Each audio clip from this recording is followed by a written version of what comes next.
It is a story everyone knows. After a rude refusal by a local innkeeper, Mary and Joseph bedded down in a barn in Bethlehem. The next day, Mary gave birth to a son, the Son of God. Those are the biblical origins of Christmas. But centuries before Jesus walked the earth, early Europeans were celebrating light and birth in the darkest days of winter. In the Norse country, this winter celebration was known as Yule.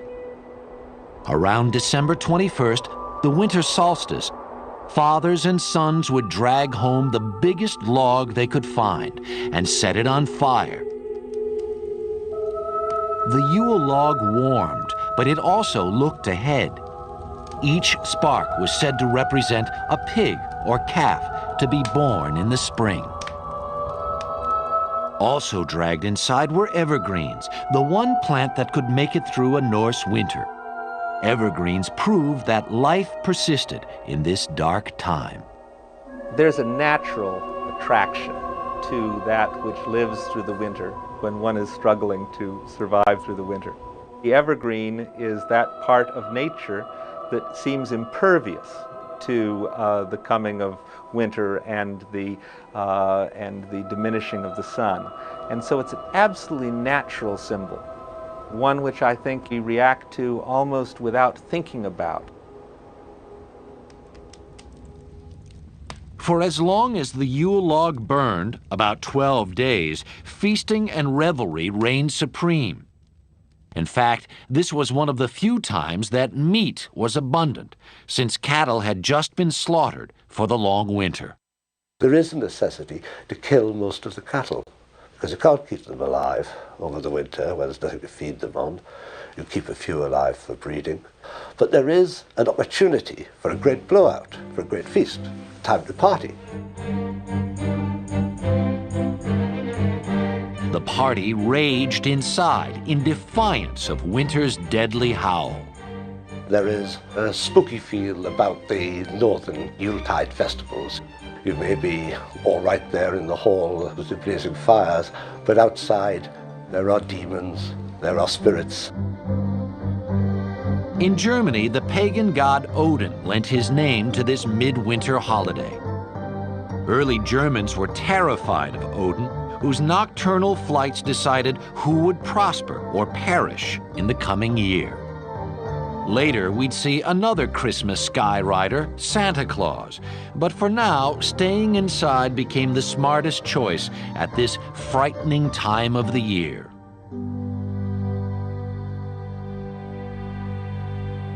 A 1,000 miles away in Rome, winter was less harrowing, but the December festivals were just as elaborate.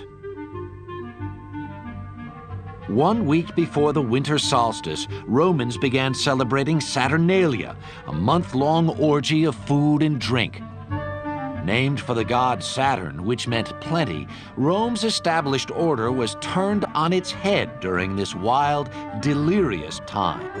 The Saturnalia celebrations were certainly times of revelry, of turning the social order upside down, of having the master pretend to be the slave and the slave pretend to be the master, sort of a time out of time in which one could celebrate a kind of disorder in the universe. One of the holiday's important feasts was Juvenalia, which celebrated the children of Rome. Although these early festivals are not necessarily about children particularly, but they are about fertility, children did have their particular place. The indulgence of children, of course, is very much a part of our modern Christmas, but it did have its place even in these ribald, drunken festivals that the Romans had. Among the upper classes in Rome, solstice celebrations were significantly more sober. Many influential Romans worshipped Mithra, the god of the unconquerable sun. To this small but powerful sect, the birthday of Mithra was the holiest day of the year. December 25th was the winter solstice in that part of the world. And it was also understood to be the birthday of the sun god, Mithra. And Mithra was said to be born from a rock. Shepherds came to worship him as he was an infant god born out in that pastoral place in the fields. And many of those stories, of course, have come into Christian tradition. While Romans were worshiping the sun god, a new religion was taking hold throughout the empire. At first, Christians didn't celebrate the birth of Christ. His resurrection was the essential fact of the new religion. By the 4th century, however, the question of the holy birth became impossible to ignore. There were questions within the church about how to even imagine Jesus. Some people believe that Jesus was purely a spiritual emanation of God, and others believe that Jesus must have actually appeared on earth. And so the decision to celebrate Jesus' birth meant that Jesus was actually a human or a human form. For Christians, the fact of his birth was settled, but the date remained a mystery. The Bible doesn't mention exactly when Christ was born, but certain facts suggest it probably was not in December. So if you're going to sort through the runes of the scriptures, Jesus was probably born in the spring. If the shepherds are out in the fields watching their flock by night, we're not talking about one of the cold spells at the heart of winter. If pagan Rome was already celebrating the birth of Mithra on December 25th, it seemed natural to honor the birth of the Christ child at the same time. By the 4th century, the Church made it official. December 25th was declared the feast day of the Nativity. But of course it's a very short step from the feast day of the risen sun, S-U-N, to the feast day of the risen sun, S-O-N. So in a sense, it's a very good choice, and the symbolism is there because the feast day of the unconquered sun was about fertility, about birth, and so obviously is the Christian Christmas. The Church knew it could not outlaw the pagan traditions of Christmas, so it set out to adopt them. The evergreens traditionally brought inside were soon decorated with apples, symbolizing the Garden of Eden. These apples would eventually become Christmas ornaments. And holly, a traditional midwinter decoration, was recast to represent Christ's crown of thorns. People already had their own agenda for this season, and that agenda was not one that was really radically changed when the names got changed from non-Christian to Christian names. The church pretty much had a policy of live and let live. If people would call themselves Christians and do lip service to the birth of the Savior, then let them do anything that they wanted to do with it. But on the other hand, by assigning the Nativity to that time of year, the church really gave up the opportunity to control the way that celebration took place. The tension between piety and revelry at Christmas would reach its logical and extreme conclusion in Puritan England, when the holiday would be considered so un-Christian it was done away with altogether.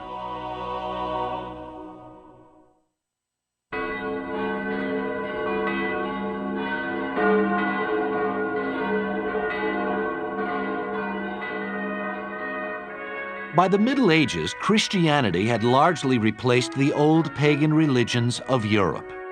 On December 25th, the faithful were called to Gothic cathedrals like Notre Dame and Salisbury Cathedral in England for Christ's Mass, soon to be called Christmas. But out in the streets, the holiday was still more raucous than religious. If you went to England around Christmas time, any time before, say, 1800, you'd probably feel pretty ill at ease. You wouldn't think it was Christmas at all.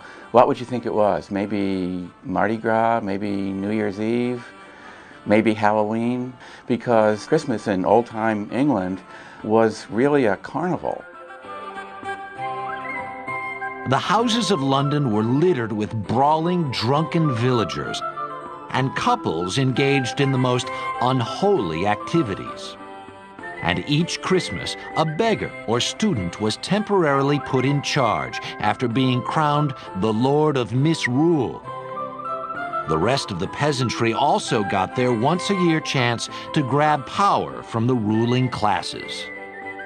They would go around to the houses of the rich, they would bang on the doors and demand entry, and once they were let in, the lord of the manor had to give them the best stuff that he had. He had to give them his best food, he had to give them his best beer, his best of everything. And a jolly wassail, it's then you shall hear. But if he didn't, they would threaten or actually perform a trick. Come butler, come fill us. One surviving Christmas song says, if you don't give us what we want, then down will come butler, bowl and all. But if you do draw us a bowl of the small, then down shall go butler, bowl and all, bowl and all. Some historians think that it performed the role of a safety valve. You might say that a wealthy man could make up for an entire year of small or large injustices to the poor by giving a generous Christmas handout just once in the year. The rules of Christmas would soon change, however, as a wave of religious reform swept through England in the early 17th century. Led by Oliver Cromwell, the Puritans overthrew the king's forces in 1645 and vowed to rid England of all that was decadent.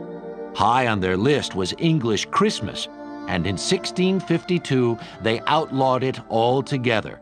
Shops were ordered to stay open, churches were forced to stay closed.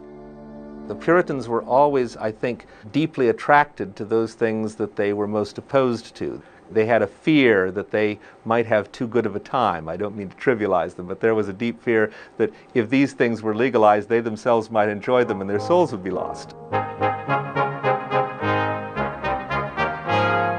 The Puritans may have said good riddance to Christmas, but the people never really stopped celebrating it. The holiday merely went underground. If Christmas pie was illegal, it began to be known as mince pie instead, which was just as delicious. The deeper need for Christmas in the human heart, the need for celebration at a time of darkness, those needs made the battle against Christmas, gave it a few temporary wins, but it couldn't possibly secure a final victory. In 1656, the men of Kent and Canterbury passed a resolution saying that if they could not have their Christmas day, they would have the king back on his throne. They soon got their wish. The monarchy was restored with Charles II, and Christmas was restored with him. It seemed the English could live without a king, but not without Christmas.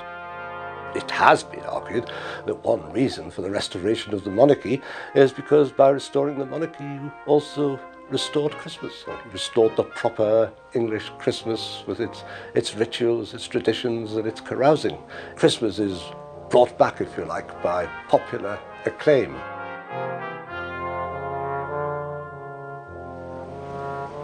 The fight against Christmas may have been lost in England, but the Puritans had high hopes for the new colonies in America. In 1620, a small group of separatists came ashore at Plymouth, Massachusetts. Even more orthodox than their English cousins, these men and women hoped to rid themselves once and for all of the Christmas scourge. In 1659, Puritans in Boston followed their English brethren in outlawing Christmas. Anyone caught exhibiting the Christmas spirit was fined 5 shillings. Like in England, however, Christmas remained impossible to contain. The 1719 Boston Almanac doesn't list a Christmas holiday, but it does recommend that in late December you not let your children and servants run too much abroad at night.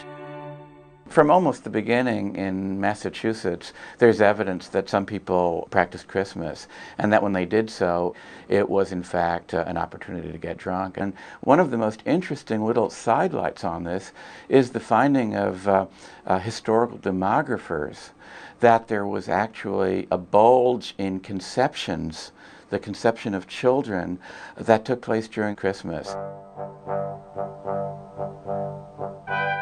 Not all the colonies had such trouble with Christmas. Captain John Smith, leader of the Jamestown settlement in Virginia, wrote that their first New World Christmas was kept with plenty of good oysters, wild fowl, and good bread. Jamestown settlers were also the first to drink eggnog as a Christmas drink, the nog coming from the word grog, which means any drink made with rum. After independence, however, all things English fell out of favor in America, Christmas included. In fact, on December 25, 1789, the United States Congress sat in session and continued to stay open on Christmas Day for most of the next 67 years. At this same time, there are people who are writing in their diaries that, isn't it too bad we don't have any holidays? So after the Revolution, here is an entire nation that works hard, has forsaken many holidays, has given up many holidays because they were holidays that were mandated by the Crown, and it is time to start thinking about how to populate the calendar. As the 19th century dawned, Christmas would be one holiday that would pull the new nation together. But it wouldn't be the carnival Christmas of Old England, nor would it be particularly religious. America would invent its very own Christmas, and in the process, reinvent it for the whole world.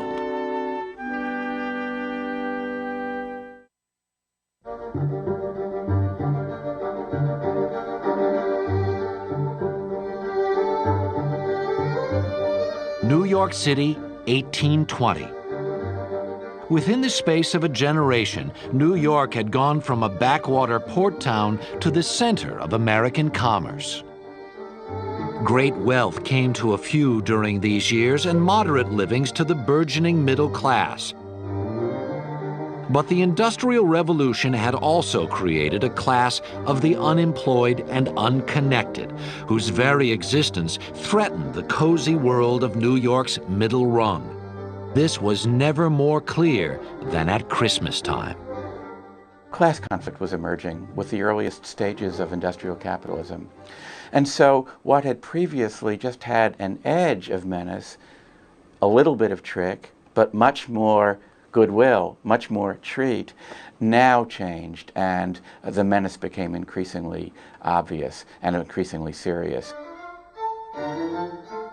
So that by the 1820s, the Christmas season in cities like New York was really a time of gang rioting, a really very, very nasty scene. So nasty, in fact, that in the year 1828, the New York City Council for the first time instituted a professional police force for the city as a direct result of a particularly savage Christmas season riot the year before. New York's upper class was worried. So worried that a few of them set out to change the way the holiday was celebrated. Washington Irving was America's best-selling novelist, and in 1819 he used his expertise to write Bracebridge Hall, an enormously popular series of stories about Christmas at an imaginary English manor house. Here, the classes mingled effortlessly as squires welcomed friendly and grateful peasants into their homes. And in 1843, England's most popular writer, Charles Dickens, Illustrated News published this engraving of the royal family standing by the first Christmas tree most English had ever seen. In just a few years, a decorated fir could be found in nearly every English home at Christmas. Within a few years, if you look at Victorian diaries or letters, people are saying, we had a Christmas tree as is customary, or we had a Christmas tree as we have always had. And of course, they hadn't always had one at all. It is a custom which had started in the 1840s, and by the late 1850s, people believed that the Christmas tree was part of the English Christmas. Americans embraced the Christmas tree just as quickly as the English had. In fact, its connection to the Old World was one of its strongest selling points. For a lot of Americans, these are going to be new holiday traditions, not something their parents observed, especially in the case of the more austere Protestants. So they're looking for a reason for what they're doing. And one of the most convenient reasons they can have is they can say, well, this is the way it's done in Germany, or this is the way it's done in England. All of a sudden, Christmas traditions were popping up everywhere. In 1828, Joel R. Poinsett, America's minister to Mexico, brought back a green and red plant that seemed perfect for the new holiday. And in 1843, the English firm of J.C. Horsley printed the first Christmas card. A newly efficient postal service in England and America helped make Christmas cards an overnight sensation. It seemed as though every vestige of the old Bacchanalian Christmas was gone, but even the Victorians couldn't clean up Christmas completely. Victorians were particularly keen on mistletoe because, of course, you could actually kiss a lady, or a lady could kiss a man, that normally, in the normal course of events, she would not be allowed to kiss. So in a society which was fairly strict, one vestige of that licentious Christmas from earlier times is a sprig of mistletoe. No Victorian Christmas gathering was without it.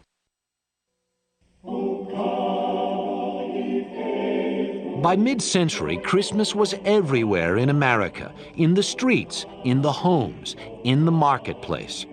The one place you could not find Christmas was in church. Most Americans were Protestant, and the Protestant church had ignored Christmas for years.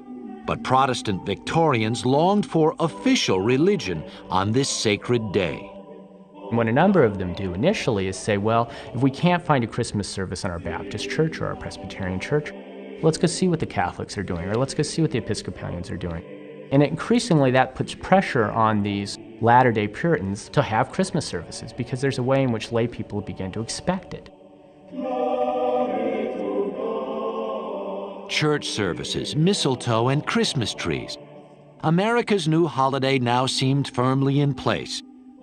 But Victorian America had one last contribution to the Christmas season.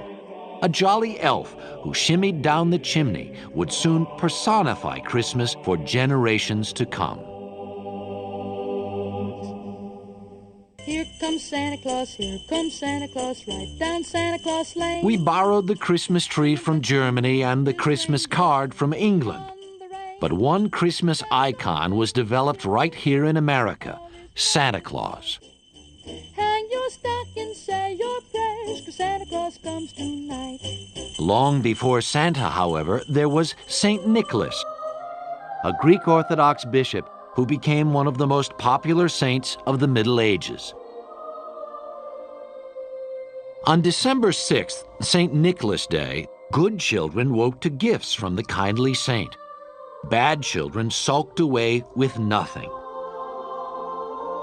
In Holland, he was known as Sinterklaas, and when the Dutch came to this country, they brought tales of their gift-giving Nicholas with them.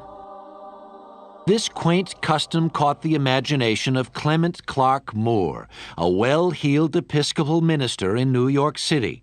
In 1822, Moore wrote a poem for his children about a good-natured saint who came down the chimney on Christmas Eve. 'Twas the night before Christmas, and all through the house not a creature was stirring, not even a mouse. The stockings were hung by the chimney with care, in hopes that St. Nicholas would soon be there. Moore dreamed up Dasher, Dancer, and the rest of the reindeer, along with Santa's entrance through the chimney. But at first he was embarrassed by the poem. He worried it was too frivolous for a man of the church. Clement Moore was a minister. Here a minister, who should be on the other side, is promoting a secular Christmas with reindeer and all the rest of it. But there was no mention in the poem of anything religious. And in fact, that's why he didn't reveal who he was. In the beginning, he didn't reveal the authorship. Moore soon owned up to the poem when it became clear that every child in America was scanning the horizon for reindeer on Christmas Eve. Less clear was what exactly this Santa Claus looked like. At first, Santa came in all shapes and sizes: a pagan sorcerer, a frightening gnome, even a drunkard on a turkey-driven sleigh. Then, in 1863, Thomas Nast, a cartoonist for Harper's Weekly, settled the matter once and for all with his version of the Christmas Saint. Nast Santa was rounder and jollier than his austere Catholic cousin. He looked, in fact, like a man of his times, a man who would fit right in with the rotund, bewhiskered robber barons of the late 19th century. But Santa was a robber baron in reverse. Instead of taking from the less fortunate, he gave to the less fortunate. He gave to people regardless of whether they'd done something or not. In other words, he gave to children. Instead of gathering together wealth, he gets rid of wealth, and he does it yearly. A captain of industry with a heart of gold. It's no wonder that by the 1840s, Santa Claus was an irresistible image to America's retailers. Here was a guy who could sell anything at Christmas, but make it seem like you were not buying gifts at all. Santa Claus provided a way for both children and parents to pretend that Christmas presents were not in the realm of the commercial marketplace, that Christmas presents existed in the realm of pure domestic affection. So Santa Claus played a very important role for both parents and children. He took presents out of the realm of commerce.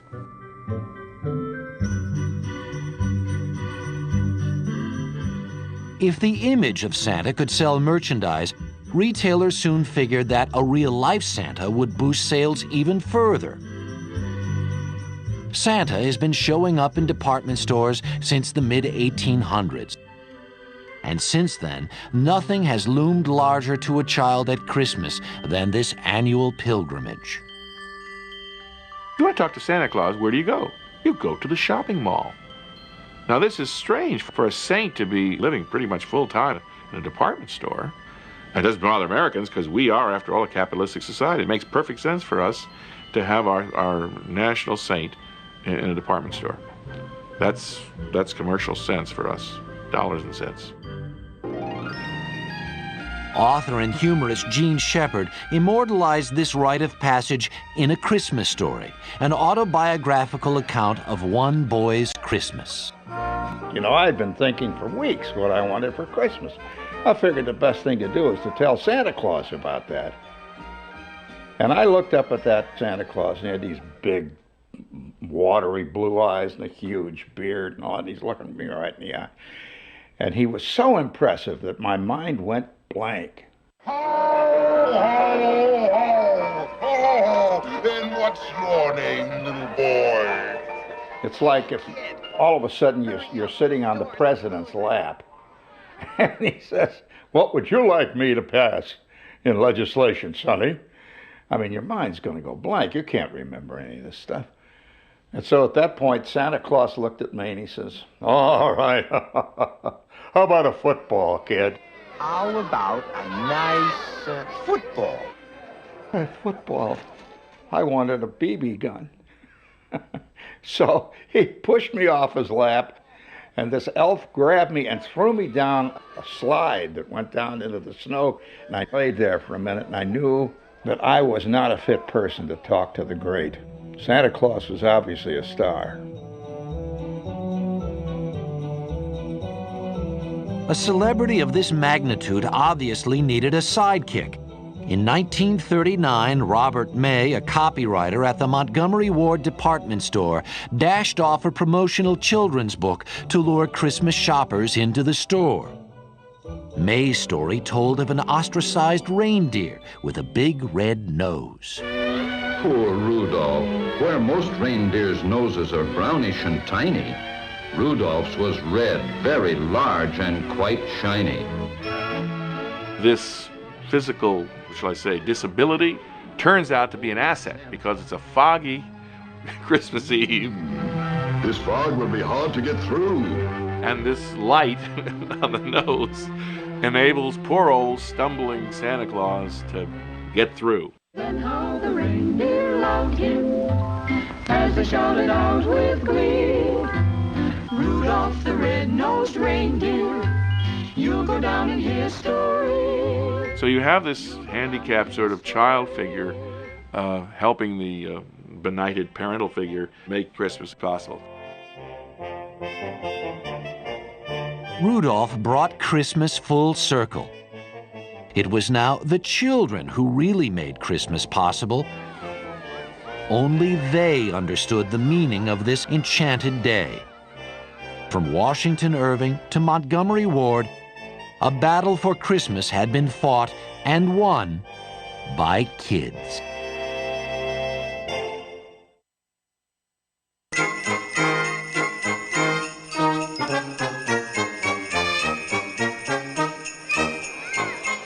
By the 1920s, few vestiges of the carnival Christmas were left in America. One exception was this Christmas parade in New York City, where a glimpse of Santa Claus was worth the all-day wait.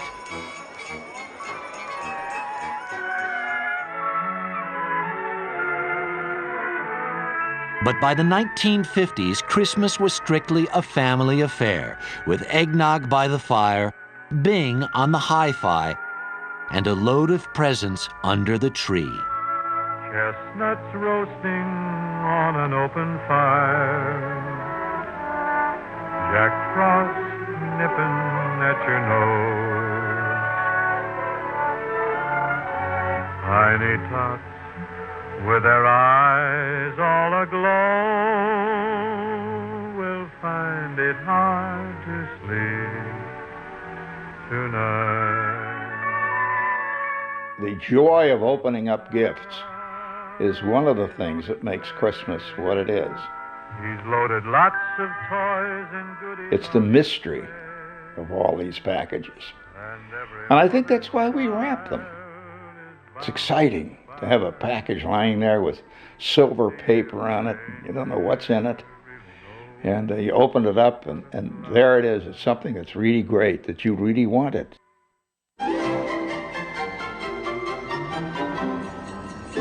But to give presents, you have to shop for them. And shopping has long been at the heart of the Christmas season. Critics say this yearly buying frenzy obscures the real reason for Christmas, to celebrate the birth of the Christ child. Celebrate the birth of Christ and the gift that God gave us, as much as the gifts we give our children on Christmas Day. But she wants all the toys, right? I think a lot of it is more commercialized than when I was younger. I remember going to church and having family dinners being more of an important aspect of it. It's difficult because the children don't grow up realizing what the real meaning is. People say that Christ has been lost in Christmas. Implicit in that is the idea that Christ had ever been totally the center of Christmas. And as Christmas has been celebrated ever since it was instituted as a feast of the Nativity, there's always been other ritual, other ceremony, other activity associated with Christmas, in addition to Christ.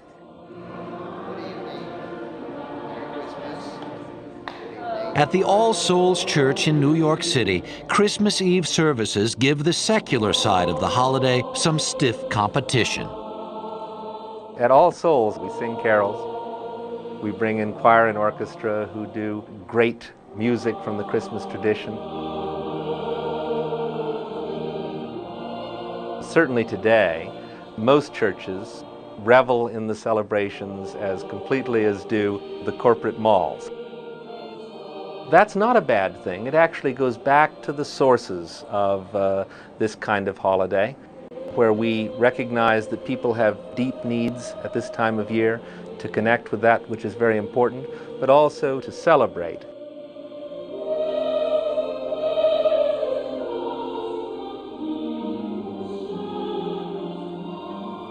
think it's 50–60% of the population going to one kind of Christmas religious service or another. So clearly, a lot of people haven't lost sight of the religious meaning. But what seems to be the concern here is that there's a struggle, a competition over what the real meaning is, and a sense that the religious is not competing effectively with all these other competitors. But perhaps Christmas in America is more a combination of the sacred and the secular, and less a competition between the two. I think that if people had Christmas with just Christ in it, it would not be a holiday that would come out into the streets the way that it does, because the trees, the carols, the shopping, all of that becomes the cultural material that holds the religion in place.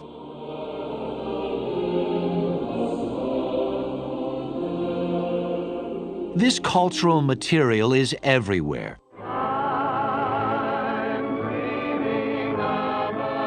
Certain songs and movies have become as much a part of Christmas as the tree.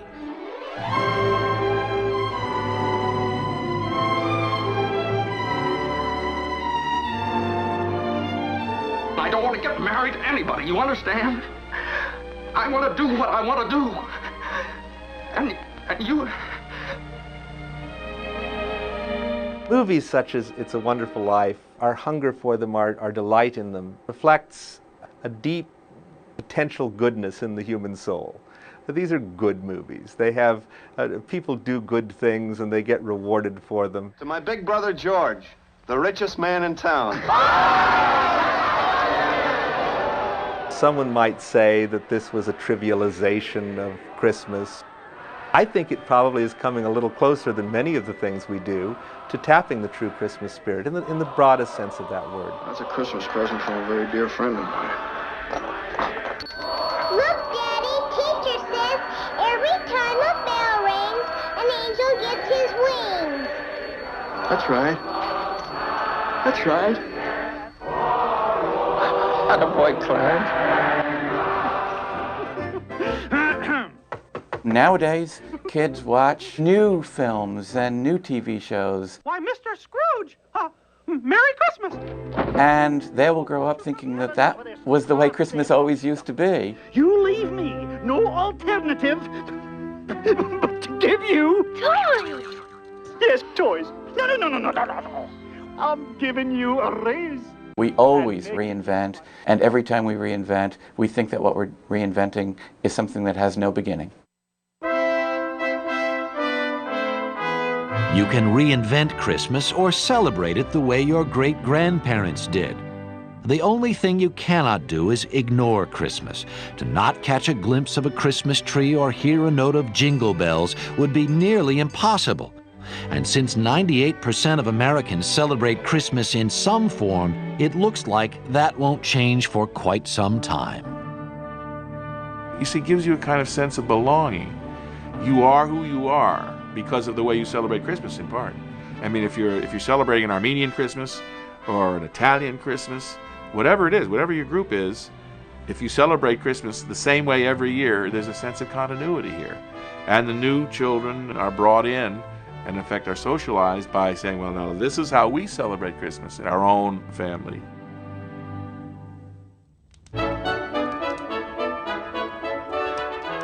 Something touches American somewhere down deep in his belly button about Christmas. He can't really explain what it is about Christmas that he enjoys so much. He just knows that when all those red and green lights go up, you know, on the street, and you see Santa Clauses walking around with their bells, there's something happens to you. You enjoy it.